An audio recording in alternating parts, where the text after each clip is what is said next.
દર્શક મિત્રો, તમે બજારમાંથી મોંઘા ભાવે ખાદ્ય વસ્તુ ખરીદો, પરંતુ શું ખાતરી છે કે જો તમે ખાઈ રહ્યા છો તે સાચું અને શુદ્ધ છે? ગુજરાતમાં વારંવાર નકલી ખાદ્ય વસ્તુઓ ઝડપાઈ રહી છે, છતાં પણ કડક કાર્યવાહીના અભાવે નકલી બનાવનારા બેફામ બન્યા છે.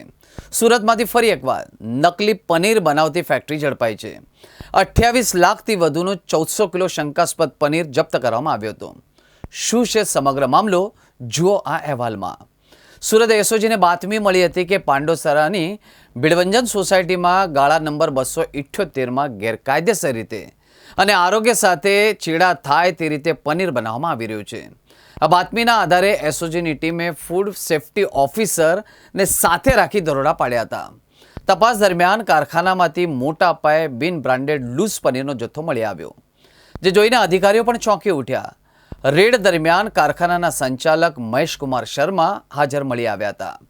મહેશકુમાર મૂળ રાજસ્થાન ઉદયપુરના વતની છે અને હાલ અલથાણા વિસ્તારમાં કેશવ હાઇટ્સમાં રહે છે. તેમની કડકાઈથી પૂછપરછ કરતા જાણવા મળ્યું કે તે છેલ્લા 2 વર્ષથી આ પ્રવૃત્તિ કરી રહ્યા છે અને દરરોજ આશરે 400 કિલો પનીર બનાવીને શહેરની અલગ અલગ ડેરીઓમાં જથ્થાબંધ અને છૂટક વેચાણ કરતો હતો. બુલેટિનના આગલે દિવસે એટલે કે 3/3/2026ના રોજ 1401 કિલોગ્રામ શંકાસ્પદ પનીરનો જથ્થો ઝડપાયો છે. આ પામ ઓઇલથી બનેલું એનાલોગસ પનીર છે, જેનું એની પાસે લાયસન્સ પણ નહોતું.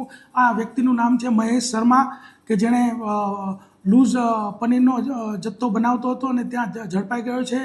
પાંડેસરા વિસ્તારમાં એના ગાળાની અંદર આ પનીર છૂટક ધર્મરાજ ડેરી, ઓમ સાંઈ ડેરી, રાધેકૃષ્ણ ડેરી, રાજ કમલ ડેરીમાં રોજ 400 કિલોગ્રામ જેટલું એ સેલ કરતો હતો. 220 રૂપિયાની અંદર સેલ કરતો હતો અને પામોલિન ઓઇલ, દૂધનો પાવડર તથા એસિડનો ઉપયોગ કરી અને આ નકલી પનીર બનાવતો હતો.